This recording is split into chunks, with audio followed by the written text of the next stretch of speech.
राष्ट्रीय सुरक्षा सलाहकार अजीत डोभाल ने शनिवार को कहा कि भारत को अपनी सुरक्षा सिर्फ सीमाओं पर मजबूत नहीं करनी है, बल्कि आर्थिक और तकनीकी तौर पर भी देश को इतना मजबूत बनाना है कि हमलों और जो गुलामी का इतिहास है उसका प्रतिशोध ले सके।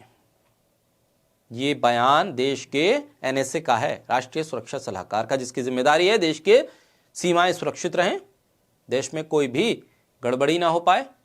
वो इस तरह का बयान दे रहे हैं। बयान कहां दे रहे हैं? विकसित भारत युवा नेतृत्व संवाद में युवाओं के नेतृत्व देने वाले उस सभा में युवाओं को संदेश दे रहे हैं। 3 दिन का एक कार्यक्रम था, कई हजार युवा थे, लगभग 3000। कहा कि मैं गुलाम भारत में पैदा हुआ था, आप भाग्यशाली हैं कि स्वतंत्र भारत में पैदा हुए हैं। सदियों तक हमारे पूर्वजों ने इसके लिए बहुत कुर्बानियां दी, अपमान सहे, भगत सिंह को फांसी हुई, सुभाष चंद्र बोस को जीवन भर संघर्ष करना पड़ा, महात्मा गांधी को सत्याग्रह करना पड़ा और अनगिनत लोगों की जानें गई। अजीत डोभाल ने कहा, हमारे गांव जले, हमारी सभ्यता को समाप्त किया गया, हमारे मंदिरों को लूटा गया और हम एक मूक दर्शक की तरह असहाय होकर देखते रहे। ये इतिहास हमें एक चुनौती देता है कि भारत के हर युवा के अंदर आग होनी चाहिए। कौन सी आग भड़काना चाह रहे हैं? कौन सा प्रतिशोध भड़काना चाह रहे हैं? आप इस देश में बहुसंख्यकवाद को बढ़ाना चाहते हैं, एक धर्म की स्थापना के नाम पर, और एक ही आइडियोलॉग को आप प्रमोट करके आप इस देश की सुरक्षा कर रहे हैं। उन्होंने कहा कि प्रतिशोध शब्द अच्छा तो नहीं है, लेकिन यह अपने आप में बड़ी शक्ति देता है। हमें अपने इतिहास का प्रतिशोध लेना है और हमें इस देश को फिर वहां पहुंचाना है जहां हम अपने हक, अपने विचार और अपनी आस्थाओं के आधार पर एक महान भारत का निर्माण कर सकें। हमें अपने और आपको हर रूप से आर्थिक, रक्षात्मक, तकनीकी तौर पर मजबूत बनना है। आपने देखा होगा कि देश के चौक चौराहों पर कभी कभी दिल्ली में भी कोई आता है कि किसी सड़क का नाम बदलकर पोस्टर लगा देता है। कोई हिंदू सेना होती है, कोई कर्णी सेना होती है, कोई अलग अलग नामों से, सनातन सेना होती है, कोई फलानी सेना होती है, ढिमाकी सेना होती है, और कोई संगठन के नाम पे 4-5 लोग होते हैं। अभी देखा आपने गाजियाबाद के इलाके में तलवारें बांटी जा रही थी हिंदुओं को घर घर जाके। ये अचानक से नहीं होता और उन पर कार्रवाई भी नहीं होती। आपको लगता है कार्रवाई नहीं कर रही है पुलिस। आप ऊपर से मैसेजिंग देखिए, प्रतिशोध का मैसेज दिया जा रहा है। अपनी सभ्यता को वापस पाइए, मंदिरों को जलाया गया है वो याद दिलाइए। कहां लेकर जा रहे हैं? अजीत डोभाल ने कहा कि हमारी एक बड़ी विकसित सभ्यता थी, हमने किसी के मंदिर नहीं तोड़े, कहीं जाकर लूट खोज नहीं की, हमने दूसरे देशों पर आक्रमण नहीं किया, परंतु हम अपनी सुरक्षा और उन पर खतरों के प्रति उदासीन रहे। तो हमें इतिहास ने एक सबक सिखाया। क्या हमने ये सबक सीखा और क्या उसे याद रखा?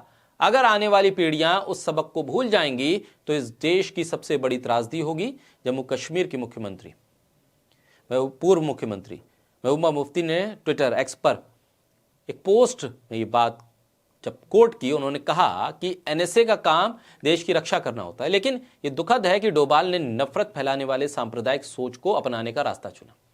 सुहासिनी हैदर, जो सुब्रमण्यम स्वामी बीजेपी के नेता जो हैं, उनकी बेटी हैं, उन्होंने लिखा, revenge is not a good word but it can be huge force we have to avenge our history, says NSA Ajit Doval. Is the NSA suggesting India will take revenge for India's colonization from the UK or Uzbekistan where the colonials come from? सीधी सी बात है। सुहासिनी हैदर पूछ रही हैं कि जिसका जिक्र अजीत डोभाल कर रहे हैं उसमें तो यूनाइटेड किंगडम भी आता है जहां से अंग्रेज आए थे। तो क्या आप यूके के खिलाफ जंग का ऐलान कर रहे हैं? यूके से प्रतिशोध लेंगे?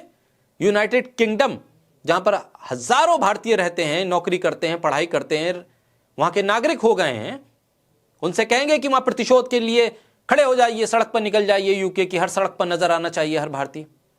ये कहना चाहते हैं अजीत डोभाल, या उज्बेकिस्तान पर हमला करवाना चाहते हैं? क्या कह रहे हैं? क्योंकि उज्बेकिस्तान से भी बहुत सारे लोग आए थे, राजा महाराजा वहां से आए थे और भारत पर हमला किया था, भारत के होकर रह गए थे फिर वो। तो क्या उज्बेकिस्तान और यूके के लिए थ्रेट दे रहे हैं? क्या कहना चाहते हैं? राजू पलेरकर पत्रकार हैं, वो लिखते हैं कि डोभाल देश को गृह युद्ध की तरफ धकेल रहे हैं। आप किस तरह की भाषा इस्तेमाल कर रहे हैं और किस परिप्रेक्ष्य में कर रहे हैं और कहां लेकर जा रहे हैं? ये पद की गरिमा और पद की स्थापना के साथ होनी चाहिए।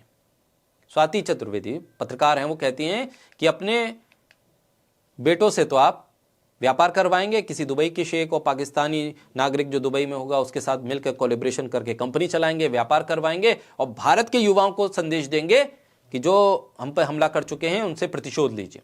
यानी यूके जाइए, वहां हमला कीजिए, आप उज्बेकिस्तान जाइए, उनसे बदला लीजिए। किससे बदला लेना चाहते हैं? जो राजा महाराजा जो हमलावर आए उज्बेकिस्तान से, वो तो यहीं के होके रह गए। वो कौन थे? उनके किसी रिश्तेदार से आप बदला लेंगे, उनके पूर्वजों से बदला लेंगे, या उनकी अब की पीढ़ी से बदला लेंगे? किससे बदला लेना चाह रहे हैं? यूके के साथ क्या आप तमाम विदेश नीति के जरिए जो रिश्ते स्थापित हैं वो सब तोड़ने चाह रहे हैं? ये तोड़ दीजिए। उज्बेकिस्तान से तमाम विदेश नीति के तमाम पहलुओं को तोड़ दीजिए, लीजिए बदला। आप किस तरह की भाषा इस्तेमाल कर रहे हैं और आप पोलराइज कर रहे हैं युवाओं के जहन को।